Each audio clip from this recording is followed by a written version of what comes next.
اندازہ کریں جہاں جہاں میرے مصطفیٰ کے غلام گئے غریبی سے انہیں آزاد کرایا ہے۔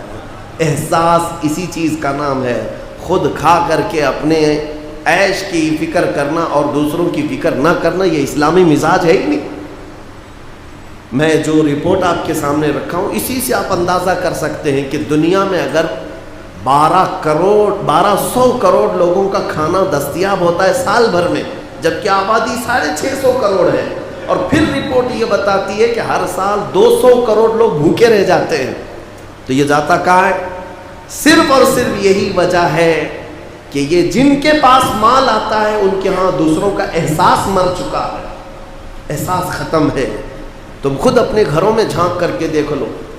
اور ایک رپورٹ حیرت کی ہے، اللہ اکبر، میں نے یہ سب اینالائز کرنے والے سے یہ رپورٹ لیا تو حیرت کی بات یہ بھی ہے 200 کروڑ لوگ بھوکے رہ جاتے ہیں، اور پھر یہ بھی بتایا اس میں رپورٹ میں کہ 200 کروڑ لوگوں کا کھانا ہر سال صرف گٹروں میں بہا دیا جاتا ہے، برباد کیا جاتا ہے۔ یہ امیروں کے چوچلے ہیں، ہر شادی بیاہ کے بعد جاؤ دیکھو کتنا کھانا برباد ہوتا ہے، ہر دعوت کے بعد کتنا گندی نالیوں میں بہایا جاتا ہے۔ تم تو اپنے شوق کے لیے کتنی مرتبہ چیزیں ہلکی سی چک کر کے باقی پھینک دیتے ہو، تمہیں اندازہ ہے۔ اور ایک صاحب نے یہ بھی لکھا ہے کہ جتنا امیروں کے گھر سے کھانا بہایا جاتا ہے ایک وقت، وہ اگر ان لوگوں کو ملے جن کے ہاں کھانا نہیں ہے، وہ 4 دن اس پر گزارا کر سکتے ہیں، 4 دن گزارا کر سکتے ہیں۔ ایک بار تمہارے دسترخوان سے پھینکا ہوا کھانا غریب کے 4 دن کی زندگی کا کھانا ہے، احساس نہیں ہے۔ اسی لیے میں نے اپنی گفتگو کا آغاز ہی احساس سے کیا ہے، جس کے اندر احساس ہے وہ مسلمان ہے۔ حضور پاک صلی اللہ تعالیٰ علیہ وسلم نے ارشاد فرمایا وہ شخص مومن ہو ہی نہیں سکتا، وہ شخص مومن ہو ہی نہیں سکتا جو رات کو کھانا کھا کر کے سویا ہو اور اس کا پڑوسی بھوکا سویا ہو۔ حضور نے فرمایا وہ مومن ہی نہیں ہے۔ بڑا لفظ ہے، مومن نہیں ہو تم اگر تمہارے پڑوس میں کوئی بھوکا سو گیا۔ آپ بولیں گے ہم کو کیا پتا ہے کون بھوکا سو رہا ہے کون کھا رہا ہے؟ تبھی تو ہم کہتے ہیں احساس پیدا کرو، احساس۔ جس دن تمہارے اندر احساس آئے گا ہر ایک کے چہرے سے پہچان لو گے تم کہ کون بھوکا ہے اور کون سیراب ہے۔ احساس نہ ہو تو بھیڑ سے گزرتے چلے جاؤ گے، تمہیں کسی چیز کا احساس نہیں ہوگا، کون بیمار ہے کون کیسا خوشحال ہے۔ کیا اپنے گھروں میں تمہیں جس سے محبت ہوتی ہے اپنے بچوں سے، آپ تھک ہار کر کے باہر سے آئیں، دن بھر گھر میں نہ رہیں، تمہارا بچہ اگر کسی کونے میں دبک کر کے بیٹھا رہے، منہ اترا رہے، تم اس سے پوچھے بغیر ہی کہو گے کیا میرا بیٹا بیمار ہے؟ چہرے سے لگ رہا ہے۔ یہ کون سی چیز ہے جو تمہیں بتا رہی ہے؟ یہی احساس، صرف چہرہ تمہیں بتا دیا اپنے بچے کا کہ آج یہ بچہ میرا بیمار لگتا ہے، یہ جس طرح سے خوشحال رہتا تھا آج نہیں نظر آ رہا ہے۔ یہی احساس پوری امت کے ساتھ ہو تو تمہارا ایمان کمپلیٹ ہو جائے گا، ایمان مکمل ہے۔ احساس جب مر جائے تو پڑوس میں جنازہ بھی جائے تو پتہ نہیں چلتا، بھوکے تو بات دور کی ہے۔ ہاں شہروں کی ہم نے زندگیاں دیکھی ہیں، ایک بلڈنگ میں رہتے ہیں، سالوں ہو گئے، پڑوس کے فلیٹ میں کون بیمار ہے اور کون مر رہا ہے کسی کو پتہ نہیں، سب اپنی اپنی زندگی میں مست ہیں، سیلفش زندگی، اور اس کو دنیا ماڈرن کلچر کہتی ہے۔ یعنی یہ پوش لوگوں کی زندگی ہے کہ دوسروں کے گھروں کے بارے میں کچھ پتہ ہی نہ رہے۔ نہیں میرے عزیزو، میرے مصطفیٰ کریم صلی اللہ علیہ وسلم کا نظام تو وہ ہے کہ ایک جنگ میں 3 صحابہ ایسے ہیں جو اپنے بھائی کی پیاس کی وجہ سے اپنی جان دے دی، اپنی جان تک دے دیے، خود زخمی گرے ہوئے ہیں میدان میں، پیاس کی شدت ہے، لیکن دوسرے بھائی کی آواز آئی کہ مجھے پیاس لگی ہے، اپنا پانی قربان کر دیا، نہیں اسے پہلے پلا دو۔ یہ احساس ہے، یہ احساس ہے۔ اور اگر احساس نہ ہو تو یہ سیلفش زندگی، کسی کو کچھ بھی ہو جائے پتہ نہیں چلے گا۔ تمہیں پتہ ہے میرے آقا صلی اللہ تعالیٰ علیہ وسلم کا احساس کتنا تھا؟ نبی اکرم صلی اللہ تعالی علیہ وسلم اس قدر حساس تھے، خاص طور پر غریبوں کے لیے۔ صحابہ فرماتے ہیں ایک بار مسجد نبوی شریف میں ہم بیٹھے تھے، مسجد نبوی شریف میں رمضان کا موقع ہے، دسترخوان بچھا ہوا ہے، افطار کا وقت ہے۔ افطار کے وقت یہاں کس کو ہوش رہتا ہے، بلکہ ساری چیزیں میرے سامنے آ جائیں، دوسرے کو ملے نہ ملے، یہ تو بھوک کے بعد ایسا احساس پیدا ہونے لگتا ہے۔ صحابہ کہتے ہیں بڑی پورے دسترخوان پر 70 کے قریب صحابہ ہیں اور دودھ کا ایک پیالہ ہے، حضور پاک دسترخوان پر بیٹھے، افطار کے عین قریب حضور پاک صلی اللہ علیہ وسلم اپنی زوجہ عائشہ صدیقہ سے کہتے ہیں رضی اللہ عنہ، عائشہ باہر دیکھو کوئی مسافر تو نہیں رہ گیا جو دسترخوان پر آنا ہے۔ یہ احساس حضور پاک صلی اللہ علیہ وسلم افطار کے لیے بیٹھے۔ حضرت عائشہ کہتی ہیں میں نے کھڑکی سے جھانک کر دیکھا، جنت البقیع کے پاس ایک درخت کے نیچے ایک آدمی اپنی سواری باندھ رہا تھا اور لگتا تھا کہ کہیں سفر سے آیا ہے۔ ام المومنین نے پکار کر کے کہا ہاں یا رسول اللہ کوئی مسافر نظر آتا ہے۔ میرے آقا دسترخوان چھوڑ کر کے اٹھ گئے، کوئی لمبے سفر سے آیا ہے، کوئی لمبے سفر سے آیا ہے۔ میرے آقا صلی اللہ تعالی علیہ وسلم اس آئے ہوئے مسافر کو لینے کے لیے گئے، افطار پہ چند لمحے باقی رہ گئے ہیں۔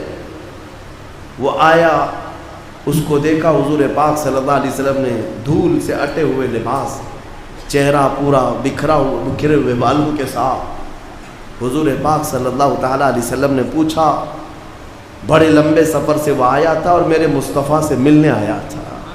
میرے آقا نے پوچھا کچھ کھائے پیے؟ کہا نہیں۔ نبی اکرم صلی اللہ تعالی علیہ وسلم ہاتھ پکڑ کر کے دسترخوان پر لائے اور جو دودھ کا پیالہ تھا پورا کا پورا اس مسافر کو دے دیا۔ اور ہوا ایسے، دیہات سے آنے والے لوگ کبھی کبھار آتے تھے، آداب اس طرح کے سب کو پتہ نہیں ہوتے، دسترخوان پر بیٹھے ہوئے اس آئے ہوئے مسافر نے پورا دودھ پی لیا، جو 70 صحابہ موجود تھے، اور پھر سبوں نے کھجور پر، صرف ایک کھجور پر افطاری کر لی، کسی کی زبان پر شکایت نہیں، کسی کی زبان پر شکوہ نہیں۔ یہ اسلام کا مزاج ہے۔ اور آپ کو پتہ ہے جب تک تمہارے اندر یہ احساس نہیں آ جائے گا کہ میری خوشیوں میں مجھے کچھ حصہ دوسروں کا بھی رکھنا ہے، تب تک تمہارا ایمان بھی کمپلیٹ نہیں ہے۔ تم مارکیٹ جاتے ہو آج رمضان کی عیدوں کی تیاری کے لیے، دیکھتا ہوں مارکیٹ بھری رہتی ہے، اپنے بچوں کی من پسند کپڑے خریدتے ہو، چاہے وہ جتنے مہنگے ہو جیسے بھی ہوں، نہیں لیکن عید میں میرے بچوں کو خریدنا ہی ہے، اور ایکسٹرا بھی خریدتے ہیں۔ لیکن تمہیں پتہ ہے کئی گھر ایسے ہیں جن کے بچے اپنے ماں باپ سے بول بھی نہیں سکتے کہ اس مہینے ہمیں کپڑے لائے ہیں، نہیں لا سکتے۔ کیا یہ احساس کسی کے اندر ہے کہ جب میں شاپنگ کروں تو ایک ڈریس ایکسٹرا لے لوں، ایک نیا جوڑا ایکسٹرا لے لوں، تاکہ میں وہاں تک پہنچا دوں جس کے بچے کے باپ کے اندر خریدنے کی طاقت نہ ہو، تاکہ عید میں وہ بھی ہمارے ساتھ شامل ہو سکے؟ کیا تم عیدوں کے وقت یہ احساس کا واقعہ نہیں سنتے؟ جب میرے آقا صلی اللہ علیہ وسلم عیدگاہ جا رہے تھے، بیچ میں ایک یتیم بچے کو دیکھا جو پھٹے پرانے کپڑے میں تھا، حضور نے اس سے پوچھا کیا تیری عید نہیں ہے؟ اس بچے نے کہا عید تو ہے لیکن میرے بابا نہیں ہیں، میرے بابا نہیں ہیں، وہ شہید ہو چکے ہیں، مجھے پہنانے والا کون ہے آج؟ وہ کائنات کے آقا و مولا جو انیس بے کساں ہے، چارہ ساز درد منداں ہے، اس یتیم کو اٹھا کر اپنے گھر لائے اور اپنے ہاتھوں سے نہلایا، حسنین کریمین کے کپڑے پہنائے، عیدگاہ جانے کے وقت واپس آ کر کے، اور پھر اس بچے کو اپنے کندھوں پر سوار کر کے عیدگاہ لے جانے لگے۔ کون ہے یہ جو احساس رکھتا ہے؟ حسن و حسین انگلی پکڑ کر کے چل رہے ہیں اور یتیم بچہ کندھے پر سوار ہے، مصطفیٰ کریم کے کندھے پر سوار ہے۔ بلکہ اس دن دیکھنے والے صحابہ اش اش کرتے رہ گئے، اور کئی بچے تو یہ تمنا کرتے رہ گئے کاش ہمارے بھی باپ مرے ہوتے تو میرے آقا کندھے پر اٹھائے ہوتے، یتیم ہوتے ہم میرے عزیزو، یتیموں کا حقیقی اس دنیا میں کوئی چارہ ساز درد مندہ ہے، بے کسوں کا انیس کوئی ہے تو میرے مصطفیٰ کی ذات، اور انہوں نے پورا نظام تمہیں دیا ہے۔ یہ صرف سنانے کے لیے نہیں، یہ کوئی کہانیاں نہیں ہیں جو تمہیں سنائی جاتی ہیں، تمہارے عمل کے لیے ہے کہ اپنی زندگی میں تمہارے پاس جو چیز بھی آئے اس کا ایک حصہ ان لوگوں کے لیے خاص کر دو، کیونکہ قرآن میں ہے وَفِي أَمْوَالِهِمْ حَقٌّ لِلسَّائِلِ وَالْمَحْرُومِ۔ غریب لوگ قیامت کے دن مقدمہ کریں گے، مولا ہم کو تو نے کیوں نہیں دیا مال، ہم کو مال نہیں دیا، ہمارے پاس اتنے اسباب نہیں تھے۔ رب تعالیٰ فرمائے گا تمہارا مال بھی دیا تھا امیروں کے پاس، تو غریب کہیں گے انہوں نے تو ہمیں نہیں دیا، ان کے پاس میں نے تمہارا حق رکھا تھا، تو کہیں گے ہمارا حق تو انہوں نے دیا ہی نہیں زندگی پر، وہ خود کھاتے رہے۔ اس بات پر ان امیروں کی پکڑ ہوگی، میں نے تمہیں جو مال دیا تھا وہ سب تمہارے عیش کے لیے نہیں، مانگنے والے اور محروم لوگوں کا حق بھی میں نے تمہارے مال میں رکھا تھا۔ تم یہ سمجھتے رہ گئے کہ سارا مال ہمارا ہے، کیوں دیں گے ہم دوسروں کو؟ جس قدر دو گے اللہ اتنا نوازے گا، اس کا وعدہ برحق ہے، اس کا وعدہ برحق ہے۔ اللہ تعالیٰ فرماتا ہے بنی آدم تم مجھے دے دو اپنا صدقہ، میں تمہارے صدقے کی ایسی حفاظت کروں گا کہ قیامت تک نہ جلے گا نہ گھٹے گا۔ جب سب سے زیادہ تجھے حاجت ہوگی اس دن میں قیامت کے دن تیرا سارا مال نفع کے ساتھ لوٹاؤں گا، نیکیوں کے ساتھ لوٹاؤں گا، یہ اللہ کا وعدہ ہے، حدیث میں ہے۔ لیکن یہاں لوگوں کو ایسا لگتا ہے کہ ہم کچھ دے دیں گے تو گھٹ جائے گا۔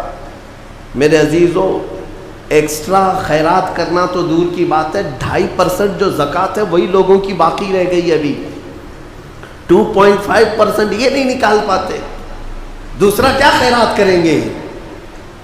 اللہ نے 97.5%، 97.5 آپ کے پاس چھوڑ دیا ہے کہ یہ سب مال تمہارا ہے، 2.5 خالی دے دو اللہ کی راہ میں، اس پر بھی لوگ سانپ کی طرح بیٹھے ہوئے ہیں، کتنوں کی تو زکوٰۃ نہیں نکلتی، ہیلے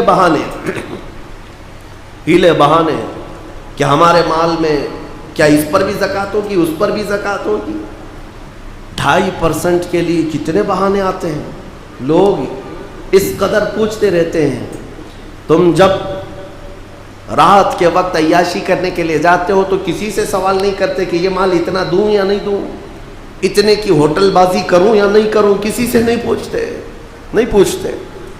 اپنے من پسند چیزیں خریدنے کے لیے مارکیٹ میں جائیں تو کسی سے نہیں پوچھتے، لیکن اس کے لیے کئی مسائل پوچھے جاتے ہیں، کیا اس پہ بھی زکوٰۃ ہے، اس پہ بھی ہے، سونا ہے، چاندی ہے، مال تجارت ہے، دکانوں میں جو تمہارے مال رکھا ہوا ہے اس پر زکوٰۃ ہے، ہر سال زکوٰۃ ہے۔ تم نے اپنی دکان میں 10 لاکھ کا مال رکھا ہے تو اس پر زکوٰۃ ہے، 1 لاکھ کا مال رکھا ہے اس پہ زکوٰۃ ہے، اور تمہارے گھر میں سونا اور چاندی جو جمع ہے اس پر زکوٰۃ ہے۔ مسلسل میرے پاس سوال آتے ہیں کہ سونا بھی ہے ہمارے پاس، چاندی بھی ہے، لیکن پیسہ نہیں ہے، زکوٰۃ کیسے دیں گے؟ میاں کیوں رکھے ہو پھر سونا چاندی، اس کو کاٹ کے دو زکوٰۃ۔ اگر پہننے کا اتنا شوق ہے تو پھر زکوٰۃ بھی دو، ورنہ یہ مال قیامت کے دن تمہارے گلے کا سانپ بنا جائے گا، اور قبر میں ایک سانپ اس پر مسلط کیا جاتا ہے جو زکوٰۃ دبا کر کے رکھتا تھا، وہ اس کی ناک کی ہڈی کو قیامت تک چوستا رہے گا وہ سانپ، اور وہ ہٹانے کی کوشش کرے گا میت کہ ہٹ جا، تو سانپ اس سے کہے گا کہ کیوں تو مجھے ہٹاتا ہے، میں تیرا وہی پسندیدہ مال ہوں جس کو تو دبا کے رکھتا تھا۔ یہ مال اژدہا اور سانپ کی شکل میں قبروں میں قیامت تک ہوگا۔ اپنے احساس کو زندہ کریں۔ میں ایک بات بتاتا ہوں، اسلام کا نظام، میرے آقا صلی اللہ تعالیٰ علیہ وسلم مسجد نبوی سے باہر نکلے، حضرت ابو ہریرہ کہتے ہیں میں اس دن بہت بھوکا تھا، سوچا کہ حضور سے شکایت کر دوں۔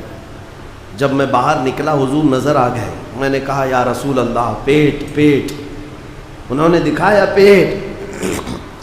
حضور پاک صلی اللہ تعالیٰ علیہ وسلم نے اپنا جبہ اٹھایا تو 2 پتھر بندھے ہوئے تھے، کہا ابو ہریرہ میرے گھر میں بھی 3 دن سے کھانا نہیں بنا ہے، لیکن چلو میں تمہیں ساتھ لے کر چلتا ہوں، کچھ کھلا دے۔ ساتھ ابو ہریرہ چلتے رہے، سیدھے حضور پاک صلی اللہ علیہ وسلم حضرت ابو ایوب انصاری کے مکان پر گئے۔ یہ صحابی حضور کے میزبان جو پہلے مدینے میں میزبان تھے، ان کے گھر گئے، حضرت ابو ایوب کو پکارا کہاں ہے؟ ساتھ میں حضرت ابو بکر اور حضرت عمر بھی آ گئے تھے راستے میں۔ وہ آئے، حضور نے فرمایا گھر میں کھانے کو کچھ ہے؟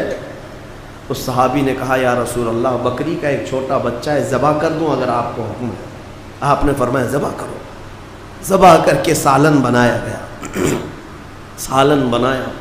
یہ 4 مہمان ہیں، حضور پاک صلی اللہ علیہ وسلم، حضرت ابو ہریرہ، حضرت ابو بکر، حضرت عمر دسترخوان پر بیٹھے ہیں۔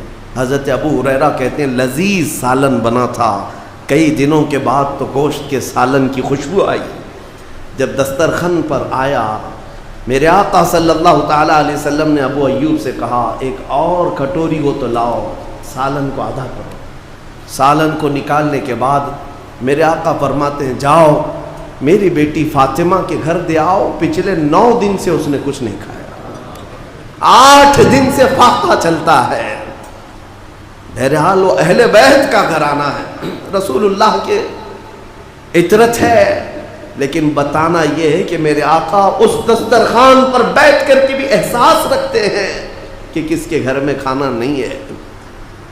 ہمارے گھروں کے اندر آج جس طرح سے مرغن غذائیں کھائی جا رہی ہیں، کیا کبھی احساس کیا کہ کوئی اور بھوکا ہوگا؟ اس ماہ پاک میں اپنے ہاتھوں کو کشادہ کر دو اے مومنو، اللہ دینے والا ہے، جتنا تم دو گے اس سے کئی گنا زیادہ اس کا وعدہ ہے، وہ تمہیں نوازے گا، 70 گنا زیادہ نوازے گا۔ عبداللہ ابن مبارک فرماتے ہیں میں حج پہ چلا، حج کسے کہتے ہیں؟ پیسے جمع کر کے حج کے لیے جاتے ہیں لوگ۔ اس زمانے میں بھی حضرت عبداللہ ابن مبارک کہتے ہیں میں پیسے بہت دنوں سے جمع کیا تھا، حج پہ جانا تھا، اور جب قافلہ نکلا تو مال لے کر کے میں بھی حج پہ نکل پڑا۔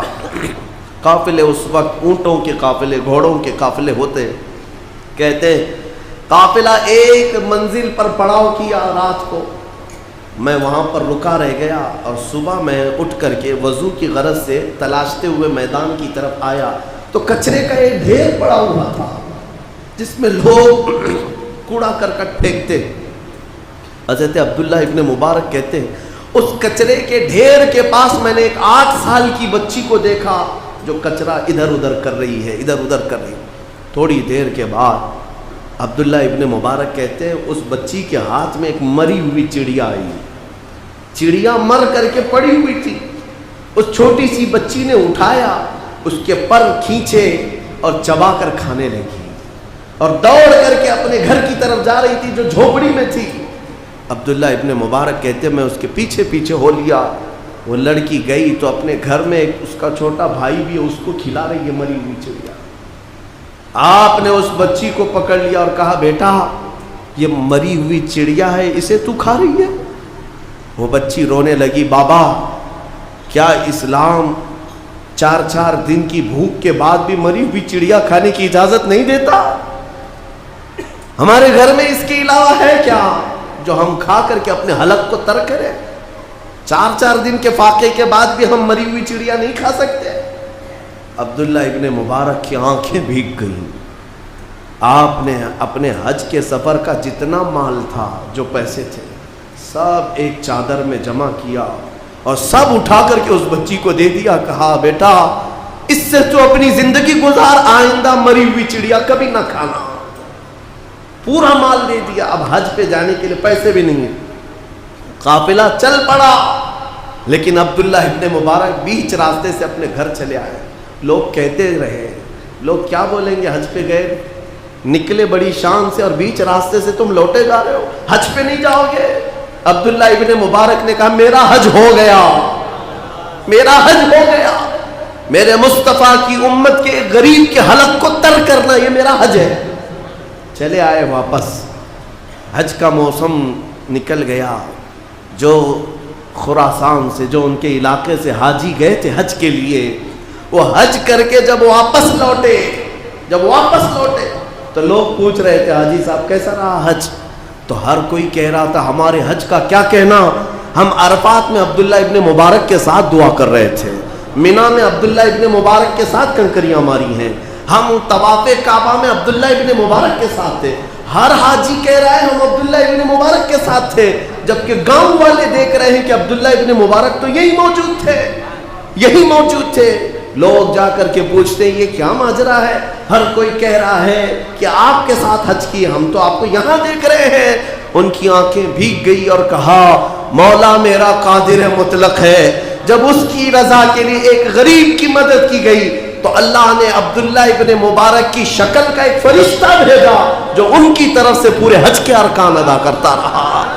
میرے عزیزو، یہ اسلام ہے جو احساس ہے، احساس۔